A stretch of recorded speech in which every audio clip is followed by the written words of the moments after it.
レイジャーズは、こんな感じですね。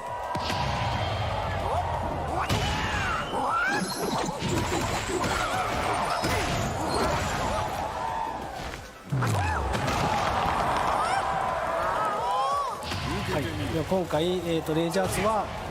共通のコマンドになっております。で大ダメージがいくと、いうことで、必ずしもレイジアーツを出すのが正解ではなく、こんな感じで、白い、回復可能ゲージとして、体力の、表示に残るようになってます。でこの白ゲージ自体は、時間経過で消えるわけではないよね。そうですね、ここは時間経過では消えないんですけども、特定の攻撃などで、攻撃側が、相手の回復可能ゲージ部分を、消すこともできます。消すってこともできるし、今ちょっと下段とか例えば当てると、こういう形でねダメージ分こう寄っていく感じですよね。はい。で回復可能ゲージが残っている側は、止まっていると回復しないので、手を出して、攻撃を仕掛けることで回復するようになります。積極的な行動をしないと彼は回復しない、まさにこのコンセプト通りの仕組みになっていますね。はい。まずはヒート状態お見せしましょう。簡単なヒート状態の入り方が1個あります。こうやるとヒート状態になって、キャラクターに青い炎が、まとったり、ヒートタイマーと呼んでいるタイマーが減少していきます。具体的にはどの操作で今出したのか。具体的には、この R1 ボタンに設定されているんですけど、ワンボタンでヒートが、いつでも発動可能になっています。そうすると体力ゲージの下にあるタイマーが減少していって、何もしないと、10秒でヒート状態が終了します。でも割と長いよね、意外にね。そうですね。効果時間ね。10秒基本的に10秒なんですけど、実はこのヒートタイマーの減少っていうのは自らこう止めることができまして、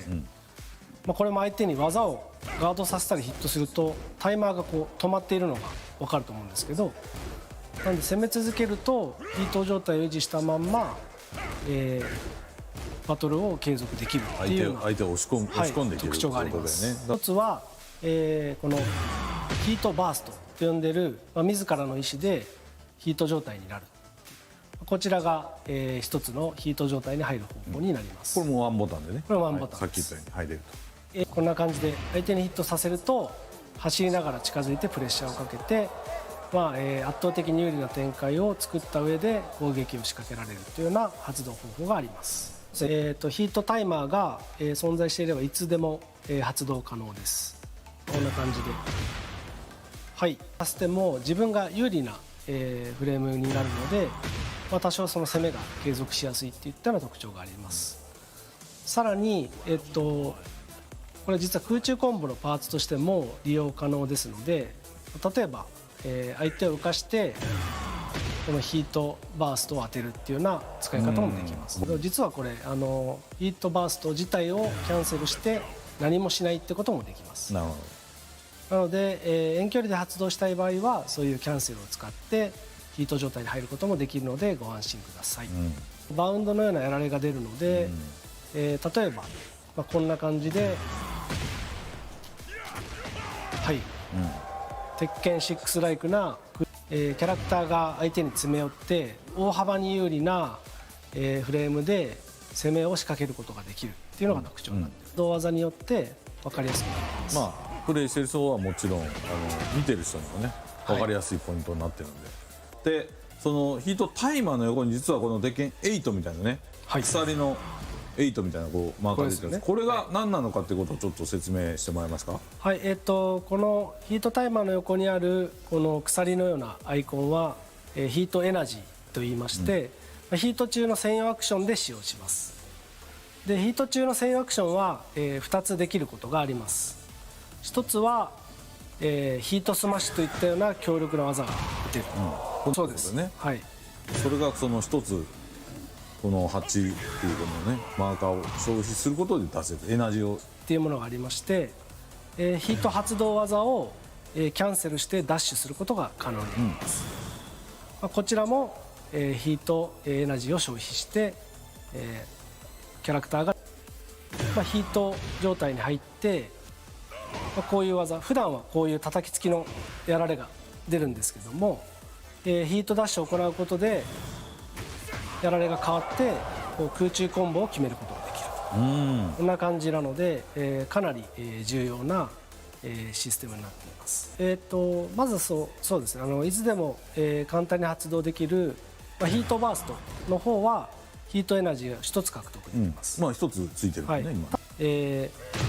見てもらうと分かるんですけども、ヒートエナジーを2個獲得できます。ってことは、ヒートダッシュを行った上でさらにヒートスマッシュを当てることができる。なるほど、それは強力ですね。こともできますし、ヒートダッシュ2回行うことができるので、キャンセル。はい、そうですね。ヒート状態中は全ての攻撃にこの削りダメージっていう要素が入っていて、体力見てもらうと分かるんですけど、相手がガードした分だけ回復可能ゲージとして残る。これ結構削ってるね。なんですごくこの削りを生かした、攻めが重要になってきます。回復ゲージは残してあげるというか、残るというか、なので相手も一応アグレッシブに攻め返せば、さっき言ったようにこう体力は回復するんだけども、防戦一方だとこうやって削られ話になると、そんな感じですね。結構な量削ってるから、これ焦るね。大幅有利が取れるような技がヒート中のみ相手のガードを破壊するというか、ガードブレイクみたいな効果があって、より有利不利のこれは圧倒できる。そうです。ヌンチャクの攻撃が非常に強化されるという特徴があります。そもそもするようなリアクションが出るやられが、空中コンボ指導のやられに変わるっていったような特徴があるので、かなり強くなっています。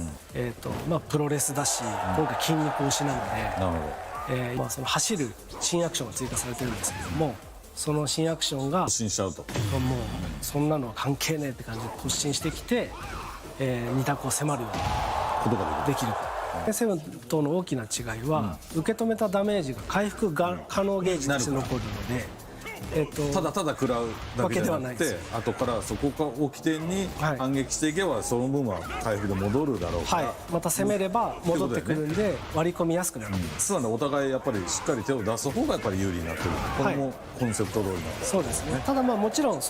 今これが何も出てないのでアーケードスタイルの操作になっていて、こうやって好きな感じで技を出せます。もちろん。で、L1 押すと、これがスペシャルスタイルの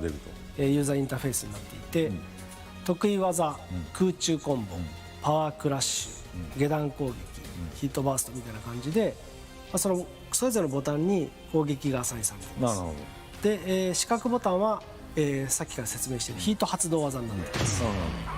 こんな感じでヒートを発動すると。で R1 でヒートスマッシュが、もちろんここはね簡単にできる。で、特徴的なのは空中コンボはこの三角ボタンを連打することで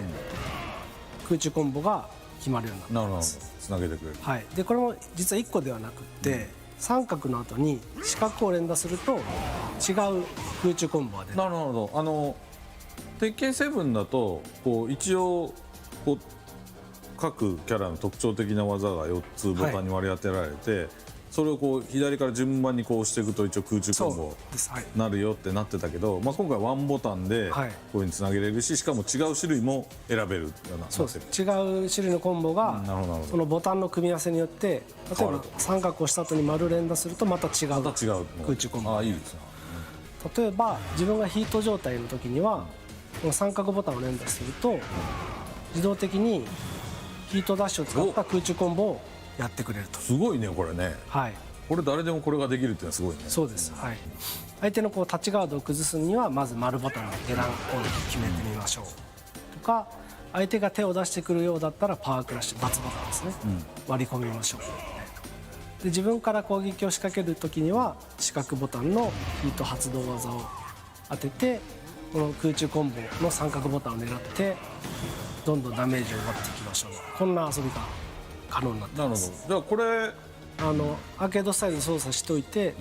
ちょっとやっぱりまだ、キャラクターの技が空中コンボ分かんないとか、どれ使ったらいいんだっけって時にはこう出して、ヒートタイマーの使い方が分かんないって時はそれにして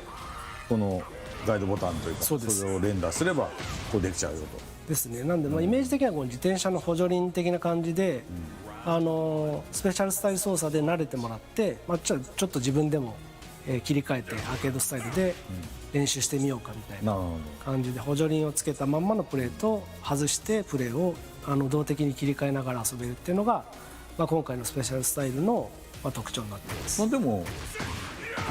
中上級者ぐらいでも割とうまく組み込んで使えそうだけどね。新しいキャラやる時とか、確実にやりたい時とかは、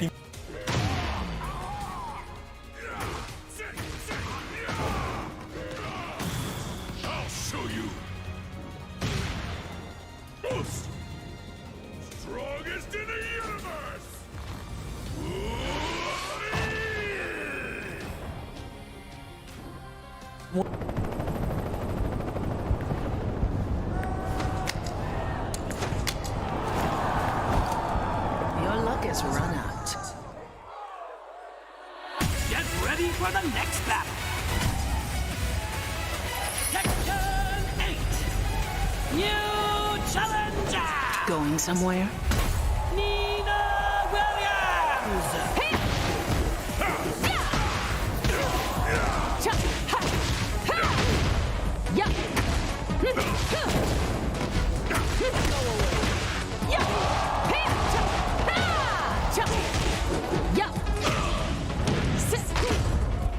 Isn't it past your bedtime?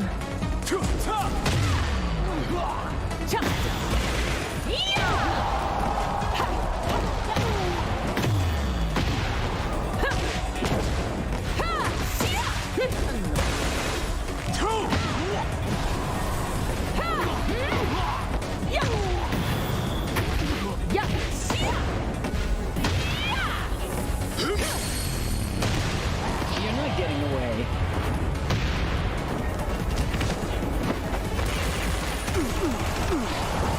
Die in silence. Goodbye.